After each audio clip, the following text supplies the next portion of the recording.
Hey, what's up, guys? We'll see 69 here back at you.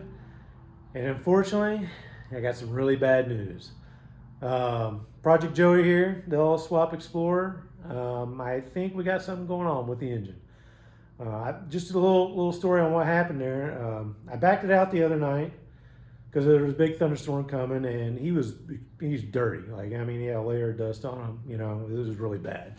So I figured, well, at the same time, just give me a free car wash. So I backed him out.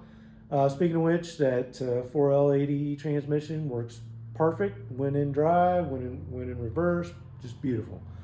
The shifter works great, everything. And then I left him out there overnight in the rain. And then I had to get up early the next morning to put him back in the garage so my wife could get out. And as I was doing so, he just didn't want to start. And I was like, what the hell is going on here? Is it because, it got a little cold out at night or something like that? It was really hard starting. And then when it did start, it was running really it had like a lot of lack of power. And then all of a sudden, I started to hear that knocking sound. I was like, oh God, what is that? Is that a valve ticking? And it just kept getting louder and louder and louder. And then I realized, I come to terms with like, that's definitely a rod knocking, So, after I get it back in the garage, which, I didn't have to move very far, So I didn't really hurt anything more, by doing that. Now, a while back, guys, I actually had to harvest a couple spark plugs.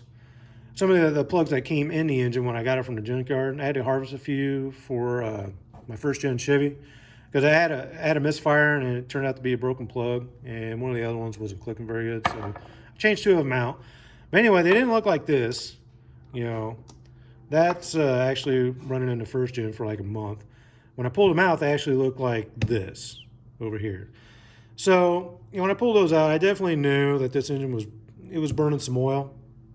And actually, on one of those videos where I started it, and you can see the muffler shooting some exhaust out, you can kind of see it, rolling a little coal there a little bit. So I knew the engine had some age on it. And I did buy this from a junkyard. Honestly, I definitely paid a little too much for it. I was in a hurry. I just wanted to get an LS engine. I should have just waited and bought one from a private owner or something like that. I mean, there's a reason why, it's called a junkyard because, they sell junk.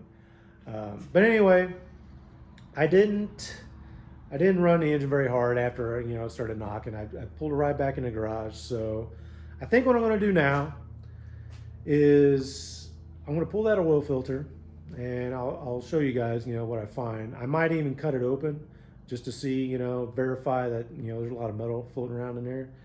And then once we determine that, well, we're just gonna have to pull this engine and see what's going on. I'm pretty sure it's just a spod drum bearing.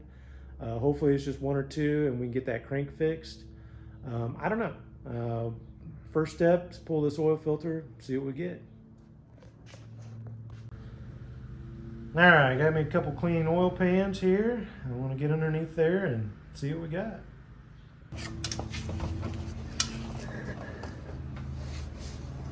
I definitely got it on there pretty tight. Use this guy. There we go. Kind of like that I put this here. Definitely gonna make it easier. Make a lot less of a mess. However, though, if I ever do decide to put an intercooler in it for a turbo, I might have to move this. So I don't know. This might just be a temporary spot here for it. Well, there she comes. Oh yeah, getting dirty.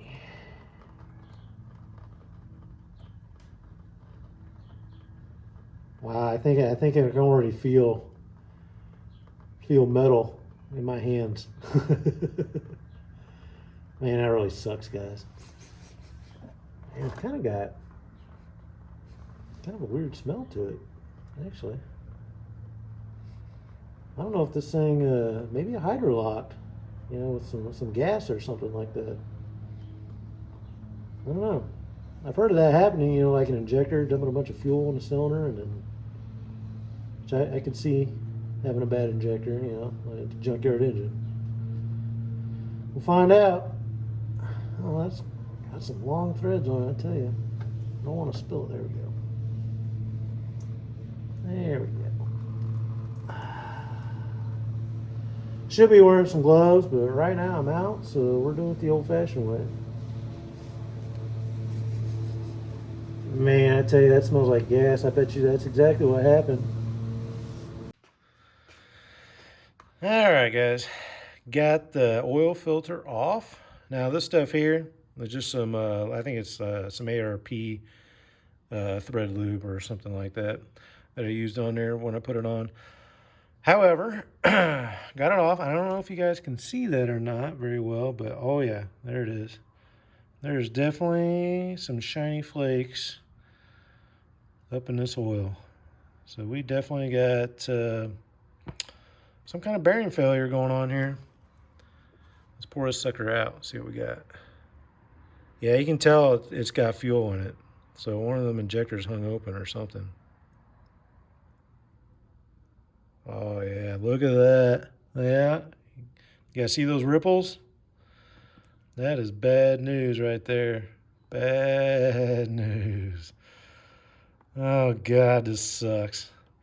It's like the pour of shame right here. You know? God, this sucks. Well, that is a huge bummer. All right, we got that oil filter pulled off, and definitely got some metal flakes up in that thing. It's not looking good, guys. However, I think I know what happened. That oil, it definitely smells like fuel. So I'm pretty sure this thing, like hydrolock, maybe injector stuck open or something of that nature, and just dumped a bunch of fuel in there and did some damage. Hopefully it didn't bend a rod. Hopefully it just, you know, like spun that bearing, and we'll be okay. But I'm not sure. You know, we're obviously gonna have to pull this engine out and see what happens. But for right now, I'm gonna go ahead and drain the oil out of the pan and see what we got.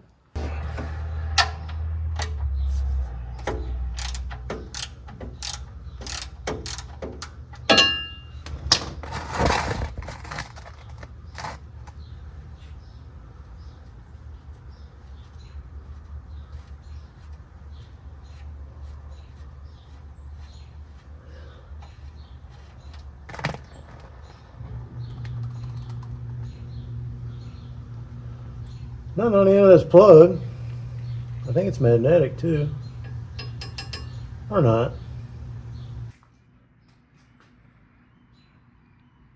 Ah, look at this, guys. It's like I'm painting for gold almost. Woohoo. Oh yeah, look at all that. Look at all that glitter. I'm a rich man. All right, y'all, so that about does it for this video. It's rather unfortunate, but at least we know now where we need to look at. You know, that's just a risk you take, you know, when you buy used goods. You know, had I had the opportunity to throw that engine in right away and, you know, test it out and run it, I probably could have taken it back and they would have given me another engine. But be it how it is, you know, I just started this thing last September and I just now got it started, you know. So, I mean, I knew I was taking a risk when I bought that engine, and sure enough I did. But all in all, you know, it's not a bad thing, you know, because eventually we're planning on tearing into this thing anyway, turning up some heat. I don't know if I'm quite ready to do that just yet. I think what I want to do now is just pull this thing out, see what kind of damage it is, and maybe just kind of see how cheaply I can get this thing back up and running again. Hopefully, if it's just a spun rod bearing, maybe I'll be able to get that crank turned and put a new bearing on it, and we'll be able to send it again. If it was an injector, we'll definitely look at getting some new injectors for it. But I don't know yet. We're going to have to take this thing out and see exactly what's going on. But anyway, so that's the update on the old LS Swap Explorer. Sorry it couldn't be better, but we'll tear this thing in, and I'll take you guys with me. Till then, next time, we'll see you.